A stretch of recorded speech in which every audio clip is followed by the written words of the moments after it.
Now it's time for Fridays in the Fields, brought to you by FNBO, the Great Big Small Bank. I'm Jacob Roth, and once again, I'm here in Dawson County in central Nebraska talking with Don Batie, kind of looking at this year. This is the first week we're not really focusing in on one of your numerous research projects that you've got going on, but what are we standing in here, and what is this year kind of look like as irrigation just kind of stopped? Yeah, we finished irrigation up about a week ago, and as you can see behind us, the soybeans are starting to turn colors. We've got a few beans starting to drop leaves.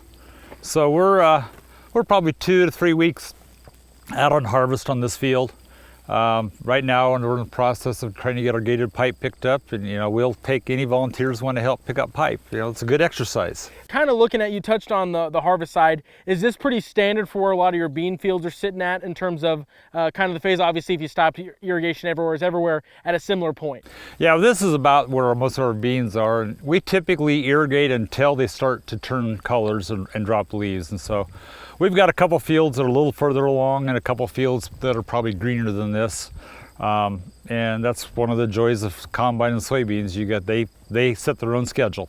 No, they pick when they go. We've been focusing on soybeans. Jumping to the corn side of things, you said before we started recording, we talked on no year's ever the same. When it comes to this year, focusing on the corn side, what have you been seeing, and where's your corn sitting at?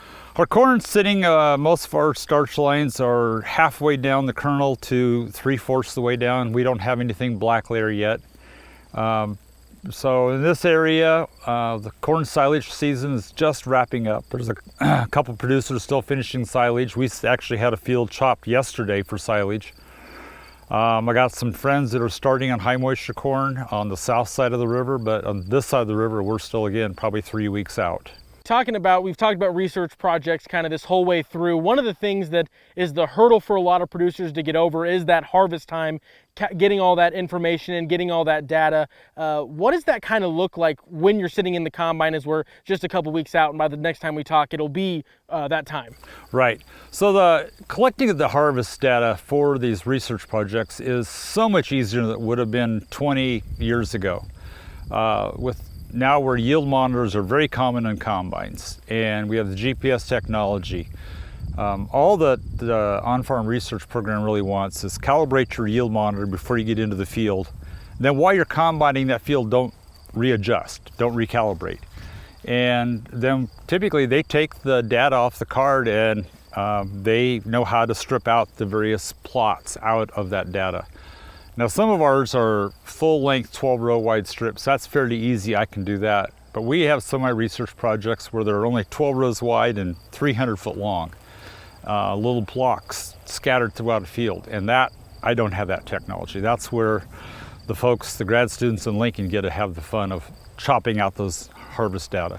And figuring out, so it's real simple on the farmer end.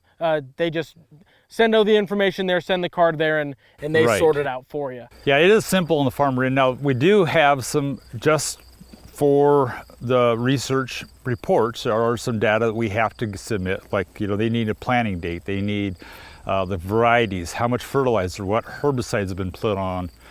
All that background information is all listed in that report, so that if you were looking at the report from different farms, we can say, okay, yeah, you yielded more than this, but you did this for fertilizer, you did this for herbicides. And the secret to all of this is that there's no secrets. I mean, whatever happens, happens. If you're going to be part of the on-farm research, you got to be willing to share the successes and the failures. Yeah, the good, bad, and the ugly all kind of gets jumbled up into one. Before we go, kind of looking at what else moving forward here, 6 weeks-ish, where are you looking to be at that? Pretty well into harvesting, probably. What standpoint are you hoping to be at that point? Well, we'll be mid-harvest. The soybeans will be done. We'll probably midway through the corn harvest. And that's the other thing, is during harvest is when we start coming up with the crazy ideas what we're going to do next year for on-farm research. While we're combines, like, well, that looked different. I wonder if we can tweak this, or how about if we adjust this rate instead of that rate, or whatever. And there are, again, no bad research ideas. And so that's a lot of times when you're in the combine, driving down the rows, is if you got some crazy idea pops in your head, just jot it down on a piece of note. get a hold of your local crop extension specialist from Extension, and they'll work on a research project for you. We're wrapping up on the season. Now's the time, as you said, to start thinking about next year. Nebraska is very fortunate. In my opinion, Nebraska has the best extension program in the country. Many states have been paring back their extension programs. Nebraska's been expanding.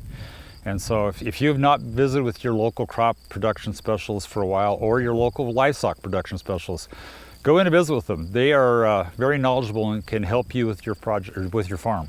Thank you. And again, that was Don Batie here as we are in Dawson County for this week's Fridays in the Fields, brought to you by FNBO, the Great Big Small Bank. I'm Jacob Roth, and you're listening to the Rural Radio Network.